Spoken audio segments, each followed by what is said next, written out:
Yeah, it is for money and sometimes those girls are used as, I mean, వాళ్ళ source of money కింద కూడా use చేయబడ్డారు. ఎందుకంటే Madanapalle when I head done the rescue operations I have seen one Bhudevi అనే అమ్మాయిని నేను ఇప్పటికీ మర్చిపోలేను, అసలుకి ఎప్పటికీ మర్చిపోను కూడా. ఆ అమ్మాయిని సొంత తండ్రి తల్లి అమ్మేశారు. బోత్ మదర్ అండ్ ఫాదర్ కలిసే అమ్మారు. 20,000కి అమ్మారు ఆ అమ్మాయిని when she was 13 years old. And then she was there, ఆమె 25, 26 వచ్చేంత దాకా అదే వృత్తిలో ఉండింది బాంబేలో. సో మేము మదనపల్లి నుంచి వెళ్ళి రెస్క్యూ చేసుకొని వచ్చే టైంకి షీ వాజ్ వెరీ సిక్.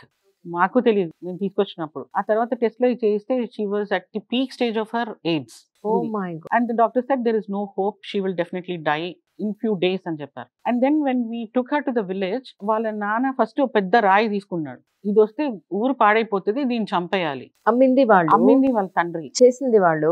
ఆ అమ్మాయిని చదివించిన అమ్మాయిని అసలు ఇంట్లో ఉండనీయకుండా 13 ఏళ్లకు మెచ్యూర్ అవ్వగానే అమ్మేసి మళ్ళీ పెద్ద రాయి తీసుకున్నాడు. నేను ఆ రాయితో నువ్వు కొట్టుకోవాలయ్యా, నువ్వు నీ కూతుర్ని అమ్మేశావు, ఇప్పుడు మళ్ళీ ఆమెను చంపడానికి ఎందుకు రెడీ అవుతున్నావు నువ్వు, అంటే ఇది వచ్చిందంటే ఊరు పాడైపోతుంది. And he was abusive language అనమాట. బయటవాడు మాట్లాడడం లేదు, తండ్రి మాట్లాడుతున్నాడు.